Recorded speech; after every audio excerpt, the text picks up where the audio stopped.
यदि आप भूतपूर्व सैनिक हैं, वॉलंटियर हैं, सेना की मदद करने के लिए, सरकार की मदद करने के लिए, प्रशासन की मदद करने के लिए, तो जिला सैनिक कल्याण अधिकारी ने एक मैसेज निकाला है, फॉर्म निकाला है, आप इसको भरिए, वॉलंटियर बनिए। आज दोस्तों, और इसके साथ मैं बात करूंगा आखिर रक्षा मंत्री जी ने क्या कहा। ब्रह्मोस यूनिट का शुभारंभ किया और सीधी पाकिस्तान को चेतावनी दी। और अभी तक कितने वॉलंटियर्स हैं जो सेना की मदद करना चाहते हैं, उसमें युवा हैं, युवती हैं, भूतपूर्व सैनिक हैं। हर जगह से भूतपूर्व सैनिक कह रहा है कि नहीं, हम इस युद्ध में शामिल होना चाहते हैं। क्या युद्ध खत्म हुआ है या सीज फायर हुआ, यह अलग की बात है। हमें इसके क्या परिणाम मिले, क्या भुगतना पड़ा, यह एनालिसिस अलग है। हम सैनिक हैं, हम सरकार के साथ, हम सरकार के हुक्म पर अपने देश के लिए जो भी आदेश मिलेगा उसको करने के लिए तैयार है। तो आखिर क्या आदेश निकला है? जैसे कि जिला सैनिक कल्याण अधिकारी ने आदेश निकाला है, कर्नल नरेंद्र सिंह तोमर, कृपया ध्यान दें, आम नागरिकों की सुरक्षा को ध्यान में रखते हुए भारत सरकार के निर्देशानुसार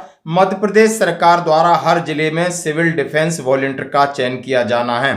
जरूरत के समय डिफेंस वॉलंटियर जिला प्रशासन के साथ मिलकर देशवासियों तक जरूरी जानकारी, बचाव के उपाय, सुरक्षा कार्यों में मदद करेंगे। चयन की योग्यता, आयु 18 वर्ष या इससे ऊपर, शारीरिक रूप से आप स्वस्थ हैं।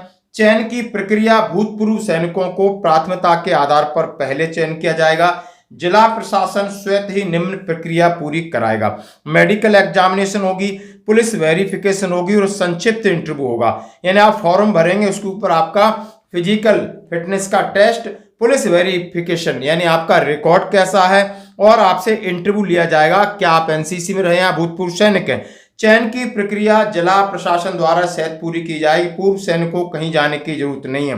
चयनित वॉलंटियर्स को जिला प्रशासन द्वारा सिविल डिफेंस का पहचान पत्र, बैज, निर्धारित यूनिफॉर्म मुहैया कराई जाएगी। हम जिला प्रशासन के साथ मिलकर कार्य करेंगे।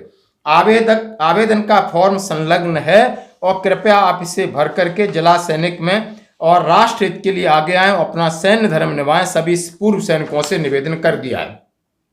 यानी आपकी मन्नत जो पूरी हो गई है उसकी एक ऑफिशियल प्रक्रिया है। जैसा इन्होंने कहा कि आप वॉलंटियर हैं, आप आइए, मेडिकल सर्टिफिकेट, आपका हेल्थ सर्टिफिकेट है, आपकी पुलिस वेरिफिकेशन है, आपको वर्दी मिलेगी, आई कार्ड मिलेगा और आपको क्या काम मिलेगा, और ये जिला सैनिक कल्याण अधिकारी निर्णय करेंगे। जैसे कि सिविल डिफेंस सदस्य हेतु सम्मिलित होने का आवेदन पत्र, ये मैं आपके सामने शेयर कर रहा हूं। इसको भरना है। पूरा नाम, जन्मतिथि, राष्ट्रीयता, थाना, वार्ड नंबर, ब्लड ग्रुप, वर्तमान पता, वैवाहिक स्थिति, मोबाइल नंबर, वार्षिक आय, वर्तमान में आप क्या कर रहे हैं, रोजगार कर रहे हैं, भूतपूर्व सैनिक हैं तो किस में थे, कौन सी यूनिट थी, आपके पास क्या वाहन है, तमाम चीजें। और नीचे लिखा है सिविल डिफेंस की सेवाएं निःशुल्क, इसमें कोई वेतन नहीं है।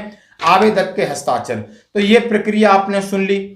और इसका नागरिक सुरक्षा आपदा प्रबंधन के लिए कच्छ जिले के सभी भूतपूर्व सैनिकों को, स्वयं सेवकों के लिए अनुरोध। ये गुजरात से है, आप देख सकते हो। उसमें आपका क्या रैंक था, क्या ट्रेड था, आपने क्या काम किया है, तमाम तरीके की जानकारी आपको भरनी है। और इसी को लेकर आपने देखा होगा चंडीगढ़ में ऐसे मैसेज निकलता है, लाखों युवा युवती पहुंच जाते हैं देश सेवा के लिए। उन्होंने कहा है कि हम देश से बढ़कर कुछ नहीं, इस वक्त हम अपना धंधा, काम सब कुछ बंद करके देश की सेवा मिलना चाहिए, जो पाकिस्तान का नामो निशान मिटना चाहिए।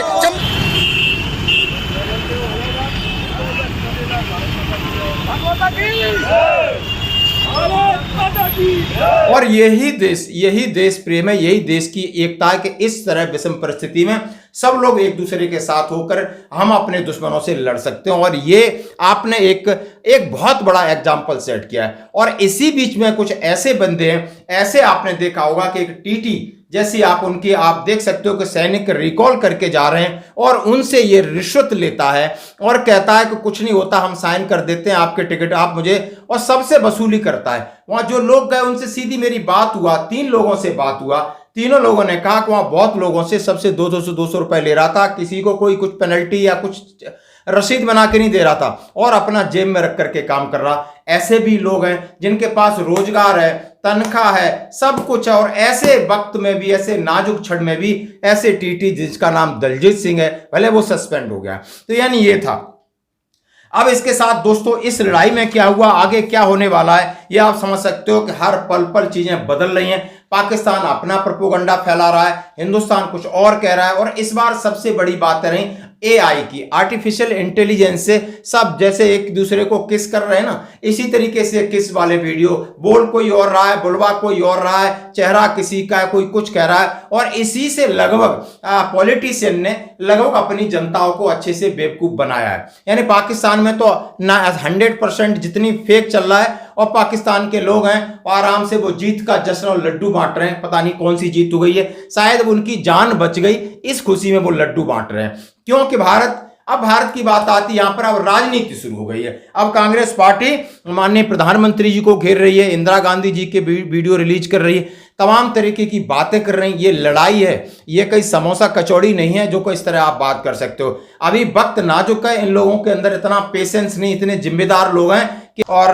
बहुत सारी फायरिंग हुई है जो आपने देखा होगा। अब आगे क्या होता है, ये रणनीति है, लगातार बैठक चल रही है। अब अजीत डोभाल साहब की है, सीडीएस तीनों सेना प्रमुख माननीय प्रधानमंत्री से लगातार उनकी बैठक हो रही, आगे क्या किया जाए। यानी अब इस युद्ध के मोर्चे से लड़ने के बाद राजनीतिक मोर्चा जरूर खुलेगा, क्योंकि कांग्रेस जो पुराने नेता है ना, वो किसी के नहीं होते, वो घाघ हैं, वो जाकर के फिर क्या कहते हैं ना, आग में घी डालना उन्होंने शुरू कर दिया। और इनके बस का कुछ हो या ना हो, लेकिन इस तरीके की नैरेटिव अब क्रिएट करेंगे, क्योंकि आगे चुनाव लड़ना है।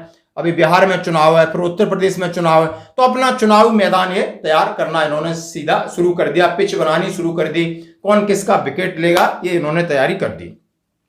अब मैं माननीय रक्षा मंत्री जी को अभी सुन रहा था, उन्होंने सीधा कहा है कि उन्होंने ब्रह्मोस यूनिट का लखनऊ में एक शुभारंभ किया, जहां पर आप देख सकते हो, योगी जी को देख सकते हो। और एक योगी जी ने जवानों का वीडियो शेयर किया, और जवान मस्त है भाई, जवान आपके आदेश पर जान देने के लिए तैयार है। उन्होंने लिख दी है अपनी जिंदगी आपके देश के लिए लिख दी है, रजिस्ट्री करा दी है, स्टैम्प पेपर में दिया है। जब कहोगे 24 घंटे हम तैयार हैं। लेकिन अब जो राजनीति और कूटनीति और डिप्लोमेसी आपने करना है, और जवान अपने मस्त है। लड़ाई है तो भी लड़ाई में खुश है, नहीं लड़ाई है तब भी खुश है। नहीं, आप एक नजारा देखिए जवानों का।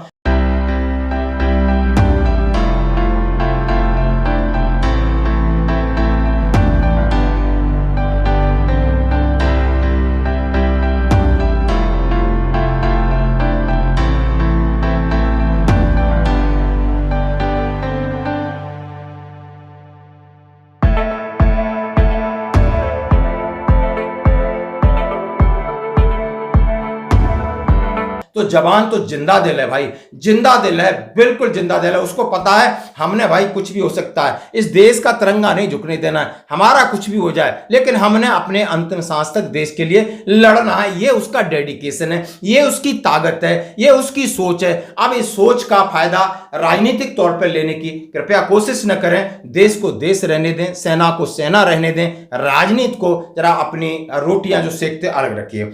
अभी नया भारत सीमा पर जाकर भी उन्होंने राजनाथ सिंह बोले ब्रह्मोस की धमक रावलपिंडी तक सुनाई दी, नया भारत सीमा पार जाकर भी मुंह तोड़ जवाब देगा। लखनऊ में ब्रह्मोस यूनिट शुरू की। माननीय रक्षा मंत्री राजनाथ सिंह ने लखनऊ में ब्रह्मोस मिसाइल यूनिट का वर्चुअली इनॉग्रेशन किया। इस दौरान उन्होंने पाकिस्तान को चेतावनी दी, भारतीय सेना ने पराक्रम दिखा दिया है, आतंक के लिए सरहद पार की जमीन भी सुरक्षित नहीं रहेगी। हमने केवल सीमा से सटे सैन्य ठिकानों पर कार्रवाई नहीं की, बल्कि भारत की सेनाओं की धमक रावलपिंडी तक सुनी गई, जहां पाकिस्तानी फौज का हेडक्वार्टर मौजूद है। रक्षा मंत्री ने कहा, हमने कभी उनके आम नागरिकों को निशाना नहीं बनाया, लेकिन पाकिस्तान ने भारत के नागरिक इलाकों, मंदिर, गुरुद्वारा, चर्चों पर हमले का प्रयास किया। भारतीय सेना ने शौर्य संयम के साथ उत्तर दिया, पाकिस्तान के अनेक सैन्य ठिकानों पर प्रहार करके करारा जवाब दिया। भारत आज दुनिया के सबसे शक्तिशाली राष्ट्रों में से एक बन चुका है। हम लगातार अपनी ताकत में वृद्धि कर रहे हैं। हमने ये दिखा दिया है कि भारत अब नया भारत है, जो केवल अपने क्षेत्र में ही नहीं बल्कि सीमा पार करके भी आतंकवाद को मुंह तोड़ जवाब देने की सामर्थ्य रखता है। मैं कहना चाहता हूं, जिन भारत विरोधी और आतंकी संगठनों ने भारत माता के मस्तक पर हमला करके कई परिवारों के सिंदूर मिटाए थे, उन्हें भारतीय सेना ने ऑपरेशन सिंदूर के माध्यम से इंसाफ दिलाने का काम किया है। और इसके लिए आज सारा देश भारतीय सेनाओं का अभिनंदन कर रहा है। ऑपरेशन सिंदूर सिर्फ एक सैन्य कार्रवाई भर नहीं है, बल्कि भारत की राजनैतिक, सामाजिक और सामरिक इच्छा शक्ति का प्रतीक है। यह ऑपरेशन आतंकवाद के खिलाफ भारत की दृढ़ इच्छा शक्ति का और सैन्य शक्ति की क्षमता और संकल्प शक्ति का भी प्रदर्शन है। हमने दिखाया है भारत आतंकवाद के खिलाफ जब भी कोई कार्रवाई करेगा तो आतंकवादियों और उनके आकाओं के लिए सरहद पार की जमीन भी सुरक्षित नहीं रहेगी। भारतीय सेनाओं ने ऑपरेशन सिंदूर को पाकिस्तान में मौजूद आतंकी ढांचा ढहाने के उद्देश्य से लॉन्च किया था। हमने उनके आम नागरिकों को कभी निशाना नहीं बनाया था, मगर पाकिस्तान ने न केवल भारत के नागरिक इलाकों को निशाना बनाया।